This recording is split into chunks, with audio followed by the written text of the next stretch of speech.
Good morning, boys and girls. I have another story for you called Mrs. Spitzer's Garden, and it's one of my favorites. Okay, um, so let's wake up Buddy now.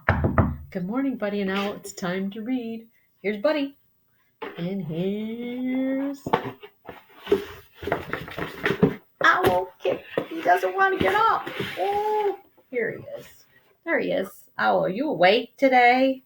You okay? Yeah, he's awake. Okay. He wants to hear the story. He loves the story. This is one of my favorites.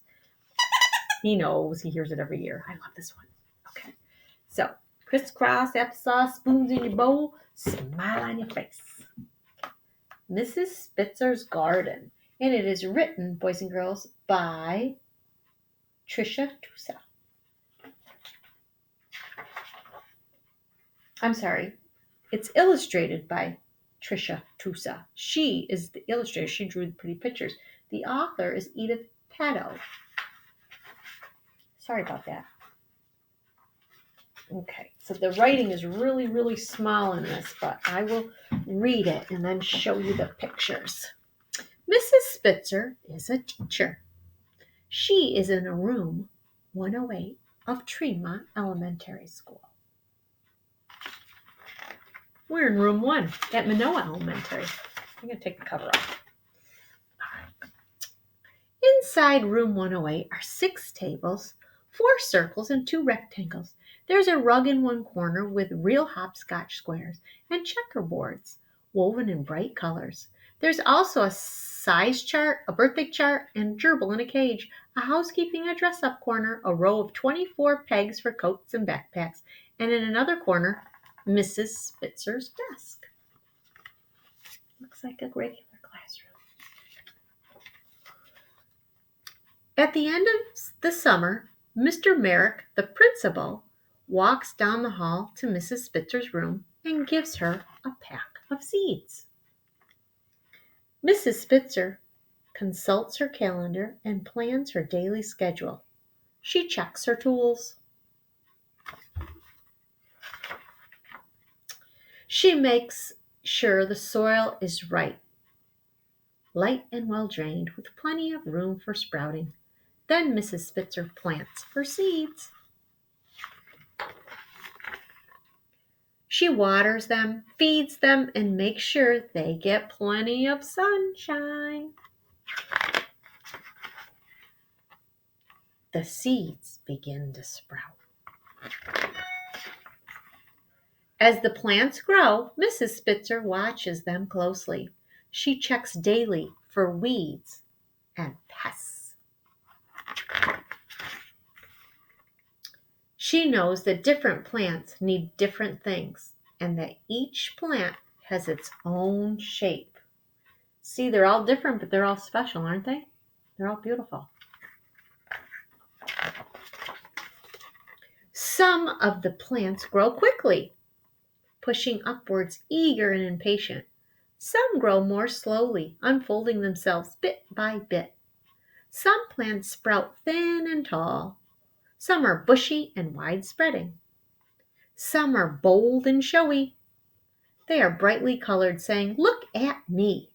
Some are silvery and quiet, the colors of the earth. See, they're all different.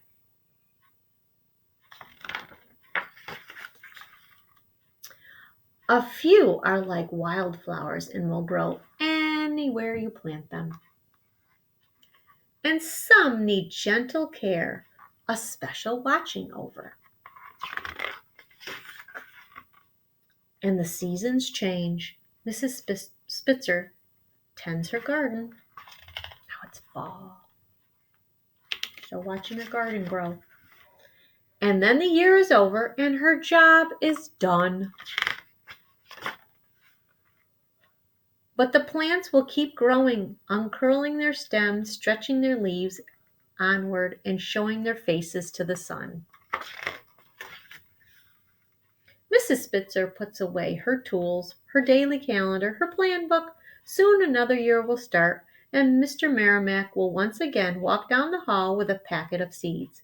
For Mrs. Spitzer, she will dust off her tools and till the soil.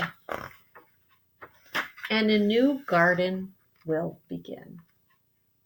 The end. Boys and girls, I like to read that story because I like to tell everybody, guess what's growing in Mrs. Faulkner's garden?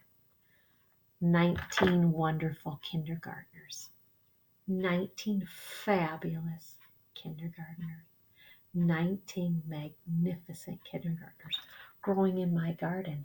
So boys and girls, at the beginning of the year, do you remember when I told you that we're going to learn as much as we could and our brain would grow, grow, grow? Our brain, all your brains grew, grew, grew. They all did wonderful things. And next year, guess what? Your brain's going to grow more, more and more. Every year when you go back to school and you learn things, your brain will grow. Even if you try something and it's really hard and you can't do it, guess what? Your brain still grows. Even if you try and you can't quite do it, your brain grows. So, boys and girls, what I want you to remember is keep learning what you can, as much as you can, okay? And just try, even if it's hard. It will get easier. And boys and girls, even if you're trying, it grows, grows, grows. So I want you to know that I'm very proud of all of you. And I want you to kiss your brains, okay? So I hope you enjoyed the book. I love this one. So have a great day, everybody, and I will see you soon.